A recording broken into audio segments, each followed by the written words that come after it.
Skaitinys iš apaštalų darbų. Anomis dienomis Paulius ir Barnabas iš Pergės leidosi toliau ir pasiekė Pisidijos Antiochiją. Šabo dieną jie nuėjo į sinagogą ir ten susėdo. Daugelis žydų ir dievo baimingų prozelitų sekė paskui juos. Šie kalbėjosi su jais ir ragino juos būti ištikimus Dievo maloniai. Kitą šabą, kone visas miestas susirinko pasiklausyti Viešpaties žodžio. Išvydusius tokias minias, žydus apėmė pavydas.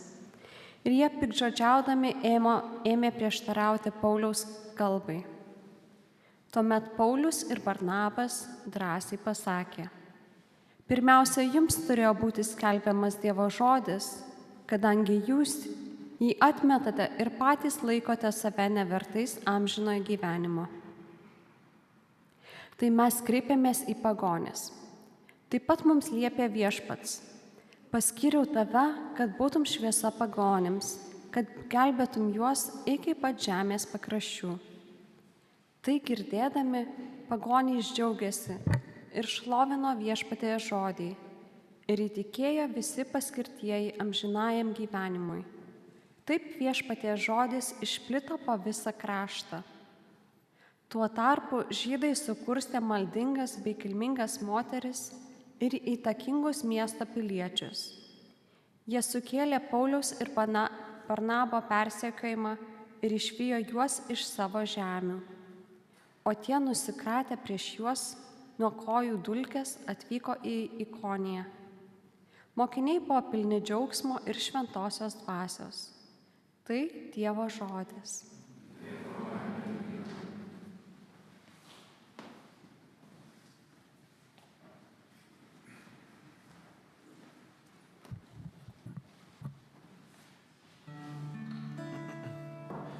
Mes jo tauta ir jo kaimenės avys. Mes jo tauta ir jo kaimenės avys. Linksmai tarnaukite Viešpačiui, artinkitės prie jo su džiaugsminga giesme. Mes jo tauta ir jo kaimenės avys. Atminkite, Viešpats yra Dievas, jis mūsų kūrė, mes jam priklausom, mes jo tauta ir jo kaimenės avys. Mes jo tauta ir jo kaimenės avys.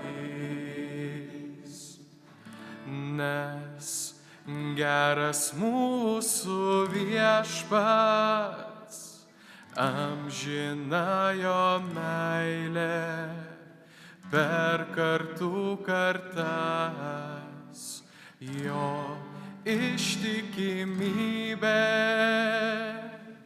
Mes jo tauta ir jo kaimenės avys.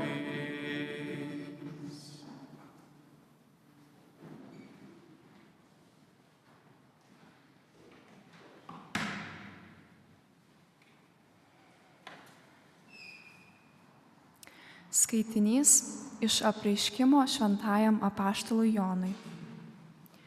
Aš, Jonas, regėjau štai milžinišką minią, kurios niekas negalėjo suskaičiuoti, iš visų giminių, genčių, tautų ir kalbų.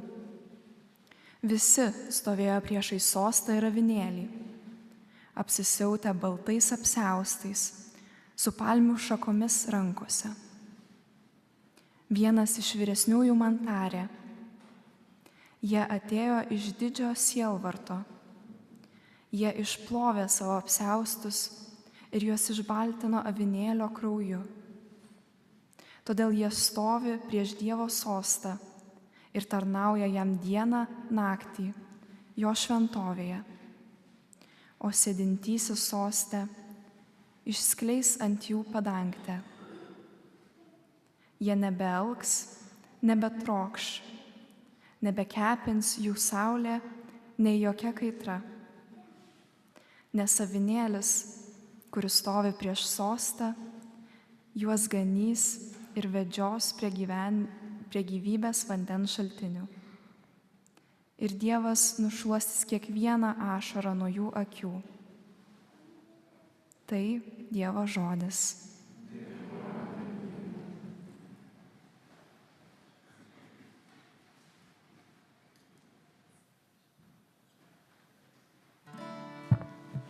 Alleluja, alleluja, alleluja, alleluja, alleluja, alleluja. Aš gerasis ganytojas, sako Viešpats, aš pažįstu savąsias avis ir manosios pažįsta mane. Alleluja, alleluja, alleluja.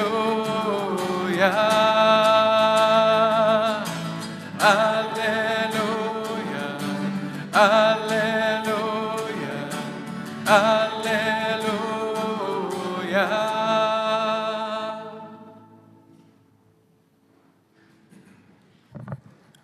Viešpats su jumis.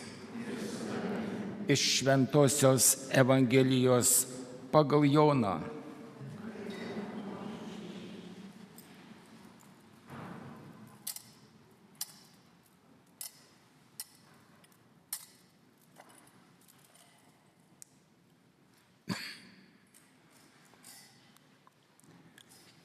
Anuo metu Jėzus kalbėjo: manosios avys klauso mano balso, aš jas pažįstu ir jos seka paskui mane. Aš joms duodu amžinąjį gyvenimą, jos nežus per amžius ir niekas jų neišplėš iš mano rankos. Tėvas, kuris jas man davė, yra aukščiau už viską ir niekas jų neišplėš iš tėvo rankos. Aš ir tėvas esame viena. Tai Viešpaties žodis. Šlovė tau, Kristau. Alleluja, alleluja, alleluja, alleluja, alleluja, alleluja.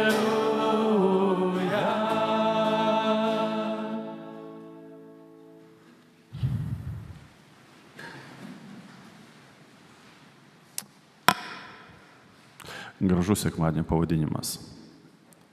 Ir kai galvom apie gerąjį ganytoją, tai gražiai prisimena žodžiai, kai sakoma, geras ganytojas už savo vis guldo gyvybę. Tai jeigu, gyvenime irgi yra tokių užsiėmimų, kada žmogaus, ta prasme, sutartyje yra tai, kad jisai turėtų būti pasirengęs guldyti savo gyvybę, ne? Pavyzdžiui, asmens sargybinis. Tai jis turėtų būti pasirengęs apginti, netgi apginti, jeigu reikia savo gyvybės kainą, rizikuoti savimi pridengti. Ir kai kas nors įsamdo, tai tikisi, kad taip ir padarys. Tas žmogus, kuris eina tas pareigas irgi turėtų bent jau tikėtis arba galvoti, kad jeigu nutiks toks dalykas, tai bus pasirengęs ginti iki net ir savo gyvybės kainą. Ar tai tiesa, ar netiesa, ar tai bus, ar nebus, jeigu nieko nenutinka, tai arba tol, kol nutiks, nei užsakovas, kaip sakant, nei vykdytojas negali būti garantuoti. Abudu gali viltis, tikėtis ir galvoti, kad taip ir bus. O kaip bus, kai ateina laikas parodo. Mums šią prasme yra lengviau ir paprasčiau, dėl to, kad jis jau paguldė savo gyvybę, jis jau parodė mums savo meilę. Ir jeigu tą pirksmę atrodo padarė vieną kartą ir prisiminsim pas Dievą laiko nėra, jis tai daro dėl kiekvieno iš mūsų. Nepriklausomai nuo to, ar tos avys pažįsta jį, ar nepažįsta, bet jeigu jau yra bet kokiu atveju atiduotos jo tėvo, tai jisai dėl jų kovos. Dabar, kai išgirstate pasakymą gerasis ganytojas, ar koks nors įvaizdis ateina į galvą, jeigu kas sakysite, tai prašysiu garsiau, turiu ausies uždegimą, tai šitą pusę nieko negirdžiu, tai jeigu sakysite, kaip visada, tai tik tai matysiu lūpas judančias. Kaip sakant, šį kartą ganytojas truputėlį glušas. Tai ar kam nors koks nors įvaizdis kyla, kai girdite?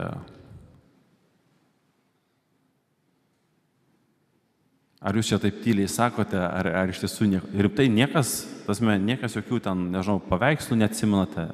Rimtai ne? Skulptūrų? Ne, irgi. Neatsimenate, tai galbūt esate matę, bet jums nesusijėjo su tuo vaizduojamas, reiškia, piemuo, kuris ant pečių neša avį. Teko matyti? Tai va čia yra gero ganytojo įvaizdis. Tai nemaža dailininkų, netgi skulptorių yra darę piešę arba atlikę šį įvaizdį. Ir tas įvaizdis, jis labai mielas širdžiai, toksai šviesus, tas ganytojas toksai geras, besišypsantis atrodo toks mylintis, jautrus ir beveik kaip avinėlis atrodo, toks šiltas ir pūkuotas, koks yra geras ganytojas. Tai tas, kuris tenai paniurko, truputėlį paglosto, tenai pažaidžia, tas, kuris padaro viską, kad ta avelė būtų, kaip sakant, laiminga ir džiugi. Ir kažkada esu girdėjęs vieną pamokslą kunigo apie gerąjį ganytoją. Ir jisai sako, jūs įsivaizduojate, gero ganytojo tas nešimas ant pečių avies, jisai kyla iš Evangelijos ištraukos, kurie yra pasakojama, kai 99 pasilieka, viena pabėga ir jis eina jos reiškia ieškoti ir ją parsineša ant pečių. Tai nėra Evangelijoje rašoma šiaip jau kelintą kartą ta vis ten pabėga ir kaip toli pabėga ir į kokius pavojus jinai ten pabėga, bet ganytojas eina ieškoti. Čia mes nekalbam apie tas 99 ir tą visą logiką, bet jisai eina jos ieškoti. Sako. Ir jeigu tai yra ta avis, kuri niekaip nesupranta, ten nežinau, jau 50 kartą parnešama ir jinai vis pabėga ten ieškoti, kaip sakant, geresnio gyvenimo. Ką ganytojas daro? Sulaužo jai kojas. Toks truputėlį neskaniai skambantis dalykas. Sulaužo kojas, parsineša ant pečių ir neša, gal kol gis truputėlį susimastys, reiškia. Ir atrodo tokie visiškai netinkantis gerajam ganytojui įvaizdžiai. Bet ką reiškia gerasis ganytojas? Gerasis ganytojas yra tas, kuris guldo savo gyvybę ir tas, kuris padarys viską, kad ta avis būtų išsaugota. Ir, kurie jūs esate jaunesni, jums galbūt truputėlį sunkiau tai supras, bet iš savo patyrimo galėtumėt prisiminti, tie, kurie jau turite savo vaikų, labai gerai galite suprasti, kad geras tėtis arba gera mama tai ne ta, kuri duoda vaikui viską, ko tik tai užsinori vaikas ir kada tik užsinori, arba leidžia viską, ko tik tai vaikas nori, bet kartais imasi ir skaudžių priemonių, nesvarbu, kokios tos bus priemonės, bet skaudžių priemonių, kai vaikas kitaip nesupranta, savo kaip per ausis nesupranta, kai ne viena, galbūt abiem ausim truputėlį gluš. tai tada ieško kitų kanalų ir būdų, kaip galima būtų tai pasiekti, kad vaikas susimastytų. Ir vaikas tuo metu natūraliai ne tik, kad gali, bet bus nepatenkintas ir gali pykti ir gali tuo metu tėvai išgirsti labai žiaurius žodžius, kaip tu man daugiau ne mama arba tu man daugiau nebe tėtis. Ir natūraliai ir mamai, ir tėčiui skaudės širdį ir dėl to, ką vaikas tuo metu gali pasakyti ir netgi dėl to, ką jie turės padaryti, su sąlyga savaime, aišku, jeigu jie tai daro iš meilės vaikui ir siekdami gėrio, o ne dėl to, kad užknisu ir nebeturiu kantrybės ir bent jau tave taip sutvardysiu ir bus ramu ir galėsiu toliau gyventi savo gyvenimą. Tai gerasis ganytojas nebūtinai ir ne visada yra tas toks švelnus ir pūkuotas. Kitoje vietoje, kai kalbam apie gero ganytojo įvaizdį arba apie tai, kaip Dievas ganys arba gano savo tautą, jis sako, ganys geležinę lazdą. Ir ta geležinė lazda, tai mes suprantam, taigi gint nuo priešų turėtų būti, bet ta geležinė lazda kartais yra tam, kad sutvardytų ir tą avelę. Jeigu atkreipėte dėmesį, pas vyskupus pastoralas yra ganytojo lazdos, dažniausiai taip, kartais stilizuotai, bet vis dėlto formas išlaikęs. Ir kaip ganytojo lazda atrodo? Kas viršuje yra? Kas? Kilpa. Teisingai. Tokia kilpa, kuri taip, ne visai šitaip, netgi taip užsilenkia. Ir sako, kaip jūs galvojate, o tai kam ta kilpa ten yra? Kokia ten jos prasmė? Ar netgi pasakyti norite? Pasakyk. Tai ką čia į mamą dabar reiškia? Gerai, mama. Koja, ar kaip sakant, koja, jeigu dar gal ir už kaklo pagaus, bet taip, tam, kad pagautų. Ir sakau, ir tai nėra ta švelni lazdelė po kotukais, kad apėjo, bet, yra tvirta lazda. Tai gero ganytojo įvaizdis, jis nebūtinai visą laiką turi būti. Ir man to truputėlį toks nusėdo, tokių nelabai smagių, gražių dalykų pasakiau apie gerąjį ganytoją. Ir norėtumėt kitokio to gerojo ganytojo. Bet gerasis ganytojas žiūri į mūsų gėrį. Ir kai mes nesuprantame savo gėrio, jisai bando įvairiausiam priemonėm, kartais net ir skaudžiom tom priemonėm prieiti. Gero ganytojo savo sekmadienis, jisai šokinėjantis yra, nes Velykos yra šokinėjančios. Bent jau pas mus Vilniaus arkivyskupijoje jau daugelį metų yra mums visiems kunigams irgi ta galimybė. Kaip minėjau mišių pradžioje, gero ganytojo sekmadienį kunigai, kurie yra šventinami šeštadienį prieš gerą ganytoją, o tokia pas mus Vilniaus arkivyskupijoje tradicija yra, švenčia savo pirmasias šventas mišias. Teoriškai tai turėtų būti kunigai, kurie yra labai ypatingai užsidegę, kurie žiūri tas ganyklas ir dažnai dar nieko tokio labai, kaip sakant, sunkaus arba neįmanomo nemato ir mato tik tai gerus dalykus ir visi sunkumai įveikti čia ir tas metam myli, nevyli, nesvarbu, vis tiek eisiu, dovanosiu, reiškia toksai, toks. Tas altruizmas, tas užsidegimas, kuris, kaip tas jaunystės, tas meilės, toks įsimylėjimas, kuris laikui bėgant šiek tiek keičiasi ir gero ganytojo sekmadienis kiekvienam iš mūsų kunigų yra truputėlį irgi galimybė prisiminti savo pirmasias šventasis mišias. Prisiminti, kaip tada aukojau šventasis mišias, kaip supratimas to pirmo karto, kada per tave tau tariant, kai Kristus per tave taria tuos žodžius, štai mano kūnas, štai mano kraujas, kai tai tampa, jau tu nebesi šalmais, tai tampa per tave. Kai pakeli pirmą kartą ostiją ir sakai, štai Dievo vynėlis. Prisiminti tada, kai buvo ir pažiūrėti, ar to išliko. Savaime aišku, kad taip pat negali būti, nes tada ten rankos dreba, ašaros bėga, matai mišiolą ten nežinau kelintą kartą ir nebesupranti, kur skaityti, ką skaityti, nors viskas yra parašyta ir todėl šalimais kunigas stovėdamas jis tau baksnoja pirštu. ta paslaptis yra taip sukrečianti, kad, tu stovi prie altoriaus, tarsi tu prie jo niekad nestovėjai, nors jau bent jau seminarijos metais vakarais grįžę po, praktikų vykdavo pasidalinimas, koks kunigas ką kur nors netaip tenai padarė, ką užmiršo, dar kažkaip tokio.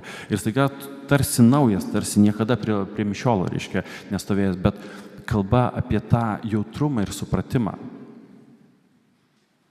Kas vyksta, ką tu darai ir kokiame stebuklė tu dalyvauji. Ir ar vis dar tiki tuo, kas tenai vyksta? Ar vis dar žiūrėdamas į iškeltą ostiją supranti, kad tai yra tikras Kristus? Kitas dalykas, savaime aišku, prisiminti ir pagalvoti apie gerą ganytoją, prisiminti ir pagalvoti apie savo lūkesčius ir įvaizdžius, ne tai, kur norėsi būti arba ką norėsi daryti, bet kaip norėsi būti ir kaip norėsi daryti, kiek to išliko. Kai kurie dalykai savaime aišku, jie galėjo būti naivūs ir ačiū Dievui, jeigu jie, pavyzdžiui, praėjo, kad miegas nėra būtinas dalykas ir maisto kartais sekmadieniais užtenka, o visą kitą laiką galima tik būti, atiduoti ir daryti. Ir supranti, kad tą indą irgi reikia pildyti ir tuo asilėliu irgi reikia rūpintis, nes priešingų atveju neišeina kaip toj palaiminimo giesmėj, kad laimink Dieve maistas šitą, kad valgytum jį, o ne vienas kitą, nes pradėjai visus kitus graužti, nes nebeturi iš ko atrodo semtis. Tai šis sekmadienis yra vėl tam tikras toks atskaitos taškas mums, kunigams. Bet tuo pačiu tai galėtų būti atskaitos taškas ir jums.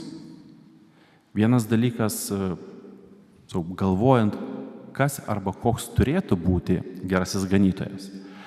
Ir prisimenant vėlgi, ne visą laiką pūkuotas ir švelnus ir gražus. Iš kitos pusės, kai kalbama apie gerąjį ganytoją ir šios dienos, pavyzdžiui, priegiesmė sako, aš gerasis ganytojas, sako Viešpats, ne?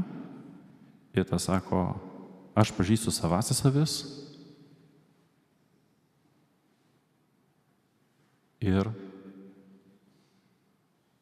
kas ant toliau. Ir manosios avis pažįsta mane. Ir va čia, jūs jau galite žvelgti visą laiką į gerąjį ganytoją. Ir jisai mus pažįsta. Bet klausimas, ar aš jį vis dar pažįstu? Čia galiu grįžti prie to neseniai sakyto pamokslo apie tą iš to avataro, kai aš tave matau, ne? Tasme, ar aš tikrai jį pažįstu? Nes tas, kas pažįsta, sako, klauso mano balso. Klauso mano balso reiškia gyvena pagal. Sako, aš vesiu avis į vešliasias ganyklas. Tai gera avis, ji eina ten, kur veda. Jos nereikia gaudyti, jos nereikia kažkaip tramdyti, jos nereikia ten drausminti, jos nereikia ten, nežinau, kartais bausti iš meilės, kad susiprastų. Geroji vis jinai girdi ir eina ir klauso, nesvarbu, kas dabar čia atrodo panosim yra, bet žino, kad ten, kur veda, ten yra tos vešiusios ganyklos. Ir tas klausimas, ar aš vis dar esu tokia vis? Ar aš esu vis dėlto ta vis, kuri ten bėga kažkur, tai, nežinau, pagalvodama, kad ten bus geriau ir kurios ganytojas turi eiti ieškoti. Tas pasitikrinimas, gali būti abipusis. Ir natūraliai pasitikrinimo iš abipusio pasiekmė, žinot, kokia turėtų būti? Kas atspėtų? Ten turėtų užsidegti raudona lemputė. Dėl to, kad nei toj pusėj, nei šitoj pusėj nei vienas iš mūsų negalėtų pasakyti, viskas yra tobula. Vat esu tobula vis. Kur tik Viešpats pasakė, ten iš karto maunu. Kai tik Viešpats pasakė, iš karto klausau ir bėgu. Lygiai šitoj pusėje, kad viskas tobula. Vat kaip pasakė Jėzus, kaip parodė savo, tai visą laiką guldau gyvenimą, tai visą laiką, reiškia, ten, visą laiką atlieku, kada ir ką reikia, ir taip toliau, taip toliau, taip toliau, visą laiką myliu ir. Čia normalu. Tasme normalu dėl to, kad gyvenam žmonės, dėl to, kad esame silpni. Bet tas atskaitos taškas, jisai vėlgi, kaip su tuo ryštu, apsispręsti ir ryštis taisyti ten, kur yra. Ir natūraliai išpažintyje mes gauname galimybę ne su akmenų, tai yra nuodėmių našta, bandyti taisytis ir bandyti kažkaip eiti, bet apvalius pradėti nuo tuščio lapo. Tai gerojo ganytojo sekmadienis arba gerojo ganytojo įvaizdis, jisai tam tikrą prasme turėtų įnešti mūsų gyvenimus tokio susijaukimo. Nes gerasis ganytojas dėja dėl mūsų žmogiško silpnumo dažnai bus ne toks, kokio mes norėtume tuo momentu. O jis bus toks, kokio reikia. Ir jeigu mano norams, kuriuos aš jam išsakau, tų norų pabaigoje, aš nepridėsiu ar žodžiais, arba bent jau intencija, bet tebūnie tavo valia, tai visą laiką turėsiu problemą su tuo geruoju ganytoju. Aš jį nežiūrėsiu kaip į gerąjį ganytoją. Čia, žinote, kai dar vyko konklava, taip labai ilgai, ten rodė per televiziją žmonių pasisakymus, ko laukti iš naujo popiežiaus. Ir ten vienas pasakymas buvo, norėtume, kad popiežius labiau klausytųsi, ko žmonės nori. Iš vienos pusės nieko blogo tame nepasakyta, tas metai natūraliai, kad kaip ir kunigai mes bandom išgirsti ir įsiklausyti poreikius, bet poreikius ir norus yra truputėlį skirtingi dalykai. Ir mes dažnai norime iš gero ganytojo, kad jis įsiklausytų į mūsų norus, o mūsų norai neretai veda visiškai ne ten. Bet čia ir yra tada. Aš suprantu, aš galiu norėti, galiu, nežinau, kartais bandyti kažkokius norus įgyvendinti. Bet galiausiai, jeigu aš matau, kad netitinka ir aš bandau kovoti, ten sekas nesiseka, bet bandau kovoti, ir aš girdžiu, kad mano ganytojas, gerasis ganytojas sako, kad ten, kur tu nori eiti, arba taip, kaip tu eini, yra netinkama. Net jeigu man, pavyzdžiui, dabar nesiseka su tuo susitvarkyti. Gera vis jinai nepradeda graužti, griežti dantimis ir ko neveikti ganytojo. Kaip jisai nesupranta, o mano toks gyvenimas. Prisiminkime, gerasis ganytojas nesmerkia žmogaus, bet jis smerkia nuodėmę. Ir nei vienas iš mūsų mes nesame nuodėmė. Ir labai blogai, jeigu mes susitapatiname su nuodėmė. Nes tada išgirdę pasakius apie vienokią arba kitokią nuodėmę, kad ne, tai yra blogis, žmogus tai priima kaip savo. Tai sveikinu su gerojo ganytojo sekmadieniu. Ačiū Dievui, turime tikrą gerąjį ganytoją. Ačiū Dievui, kad yra tų vyrų, kurie pasirinko tą kelią ir siekia eiti, kad vis labiau taptų geraisiais ganytojais. Bet patikėkite, gerą ganytoją, žinokite, gali užgraužti ne tik vilkai, bet ir avis. Ir lygiai taip pat avis gali ir išgydyti ganytoją. Tiek, kada jisai jau nebetapo geruoju, tiek, kada jisai būdamas geruoju kraujuoja dėl savo avių. Jūs esate didžiulė galia. Didžiulė viešpaties galia, kuri galite padaryti milžiniškus dalykus, nuversti kalnus. Čia galima tik spėti, bet kas galėtų paneigti, kad ta ištikima malda prieš konklavą ir konklavos metu nedavė daugiau galios šventai dvasiai kardinoluose, kad jie taip greit susitarė. Kas nors turite įrodymų, kad taip nebuvo? Taigi prisiminkite, gera vis yra ne tik ta, kuri ieško, kada ten greičiau tas ganytojas ją atves į gerąją ganyklą, bet tuo pačiu rūpinasi, kad gerasis ganytojas galėtų atvesti. Mes esame vieni nuo kitų priklausomi. Tai būkime ta kaimenė, kuri sekame paskui gerą ganytoją ir kuri padeda vieni kitiems sekti. Amen.